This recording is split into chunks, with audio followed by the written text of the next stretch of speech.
what can be done to reverse racialized marketing of unhealthy foods to Black Americans? What if healthy eating could be seen as a radical act or even as a form of Black activism and liberation? Today, we're talking about these issues with Dr. Shiriki Kumanyika about a new campaign called Operation Good Food and Beverages. This is an advocacy movement developed by and for Black youth who want to reclaim healthy food as part of Black lives. Shiriki is an emeritus professor of biostatistics and epidemiology at the Perelman School of Medicine at the University of Pennsylvania and research professor at the Drexel University Dornsife School of Public Health. Welcome to the Leading Voices in Food podcast series. I'm Kelly Brownell, Director Emeritus of the World Food Policy Center at Duke University. Shiriki, thanks so much for being with us. It's really nice to talk to you again. Yeah, great opportunity to talk about our campaign. Well, I know you're excited about it. So listen, I've long admired the work you've done on food and beverage marketing, particularly around the issues of targeted marketing. And then still you do even more worth admiring. And along comes this new campaign that you call Operation Good Food and Beverages. Can you tell us about it? This campaign is really the culmination of my efforts to do something about the marketing of unhealthy foods in general, but to Black communities in particular. I think first and foremost, it's a call to action to make healthier foods and beverages more available and promoted in Black communities, especially Black youth. It has some educational or motivational elements to it because the call to action is contextualized in a broader message about good food and how young people like to have good food, how it makes them feel, and that they are, as we say in one place on the website, we are more than food companies think we are. We're much more than that. So it's a positive campaign. The main elements are a website with various resources and 2 social media accounts, one on Instagram and one on TikTok. Main audience is youth, but we also hope to reach parents and others in Black communities, including celebrities and allies of Black communities and anyone who really sees this as an opportunity to send a positive but somewhat different message to the food sector about marketing of unhealthy foods and beverages. So before we dive in and learn a little bit more about the nuts and bolts of this, why did you decide to focus on marketing to youth in particular and Black youth specifically?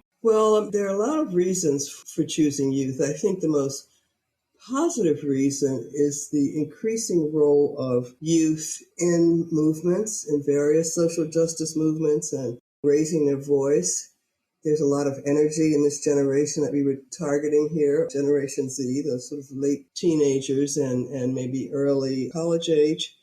So that's one reason. Youth are really great messengers, I think, for a positive message that relates to them and it relates to communities in general. The reasons in terms of food marketing include kind of a perfect storm. There's a whole body of work that talks about the sensitivity in the adolescent years to identity formation issues, role models that they see, and perhaps a particular responsiveness to ads in Black youth, seeing themselves positively represented perhaps, and helping in that way with identity formation, but linking that to some of these unhealthy products that they see in the media. So there are really a lot of reasons. The Black celebrities are really prominent among people marketing these foods and beverages. And so we thought, considering that these diseases really start at a young age, that we would work with youth in terms of prolonging their lives and keeping their risk factors down. That certainly makes sense. So tell us what youth will encounter when they interact with this program. What does the program consist of? So the program consists of a website as the sort of main home base. It's called Operation Good FB, and it is meant to create a very positive picture of foods and beverages that youth might want, as well as mentioning what the problem is, but not dwelling on the negatives of the problem and the negatives of the disease burden it's associated with, because we really want it to be a very uplifting and positive experience. The social media sites then have similar posts. The youth post on those sites messages about good food and beverages. And the first thing you see is an opportunity to click and sign a petition that is one of our key action items. It's directed to the National Restaurant Association, and it urges the National Restaurant Association to encourage their members to make healthier options available on the main menus that would appeal to teens, building on the progress they've made with healthy options for younger kids through the Kids Live Well program. So those are the main elements. There are different things that people can do in terms of using the social media and so forth, but it's the website, 2 social media accounts, and the petition is critical for showing that there's a broad base of support for what we're asking. Well, the petition's a really interesting idea. Would you envision at some point expanding it to other parts of the food industry beyond the Restaurant Association? At this point, I can't say, because the petition is asking for the National Restaurant Association to meet with the Council on Black Health, which is our organization that is sponsoring Operation Good Food and Beverages. For that particular association, it's relatively clear of what the ask is. It's very concrete. They have a lot of members. Those members have menus that directly relate to children and youth, because from CDC data, fast foods on any given day, 1 in every 3 children is eating at a fast food restaurant. So it's very concrete. For the packaged food industry, which is also relevant, the ask is not as clear. I think we're interested in seeing progress in the other types of foods, but they're not as clearly targeted to youth. So if there's a way to expand it, I would love to do that. But right now, to get action and to see some success, we're focusing on the National Restaurant Association and things that they can do, and hopefully they'll be inclined to do. It makes sense to start with the restaurant sector, and it'll be interesting to see over time if the petition has the effect that you hope it does, whether other parts of the industry could be brought into the fold as well. So what do you hope will be different if you're successful? What will change? Well, I have high hopes. I think at minimum, a new conversation that would be picked up widely in the public health and social justice communities and in the broader consumer communities. This is not an issue that's talked about a lot in the consumer community and the public health messaging, although powerful and well backed by evidence about the need for change, has just not been that effective in the changes that would affect a broader audience, some progress in the younger children. So I hope that we can have a new conversation, and one that's more positive than we've seen before, because we think that people respond to positivity. And so if you're always sort of bashing and saying this is, these are the problems in the Black community and this is what you're doing wrong, we don't think that that's necessarily going to be effective. So I hope that we can shift the conversation somewhat to what we do want to see, to the solution, as opposed to continually emphasizing only the problem. And ultimately, I would like to see what we're asking for. We would like to see the good foods promoted. They're a small part of advertising budgets overall, as I'm sure you know. We would like to see this balance of really shift as a part of express demand, but also as a part of understanding in the industry that the current practices are really not representing what consumers want to the level that they could.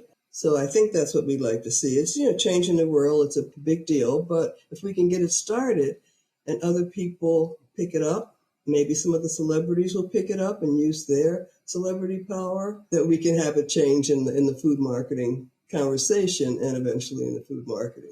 Well, you could only imagine the boost that would occur to this if some celebrities got involved. Another question I had as I was doing the introduction for this, we mentioned that Black youth had been involved in developing this program. Can you explain how that process unfolded and how that was important in determining the final content? Well, the youth involvement is critical. We're working with youth from a group called Heart Smiles MD, which is in Baltimore, Maryland, and it's associated with Johns Hopkins University, and our sponsor was the Bloomberg Initiative at Johns Hopkins. So what they did, they set us straight from the very beginning about what they wanted to see in food and what their generation likes to see in the media. They like positive representations. They have very creative ideas about how to think about this. And as we go forward, we are hoping that they can really connect with a larger network of youth organizations, holding some web interactive sessions, on the social media, and connecting directly with other youth who can spread the word within this generation even more broadly. So they've been key because even though I've been studying this issue for a long time, I'm far from Gen Z, and we want to reach that group. And they do see things differently. The social media component is definitely something that they are looking at much more than the traditional media, for example. Oh, I can only imagine the ingenuity that must have come from youth getting so engaged in this. So let me ask you one final question. How can people participate if they want to join in and be part of this? Well, there are many different ways people can participate. We would like everyone to start with the website and take a look at the petition, sign it if they're on board with the asks, which are very positive. Use the tips and recipes themselves, but then help to spread the word using a social media kit that's downloadable from the website. Spread the word among their networks if they are in touch with youth organizations who could, as a group, really broaden the campaign, post on the social media and so forth, show that there are thousands and thousands of people who think that the marketing mix could change. Well, Shiriki, you've done it again. You've done something inspirational and creative and what's likely to be highly impactful. So I'd like to wish you the best of luck with the campaign and really appreciate you joining us today. Thanks so much.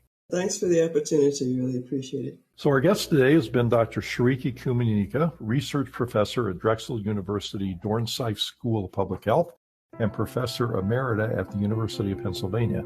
And thank you for listening. If you'd like to subscribe to the Leading Voices in Food podcast series, you can find it on Apple Podcasts, Google Podcasts, or your favorite podcast app.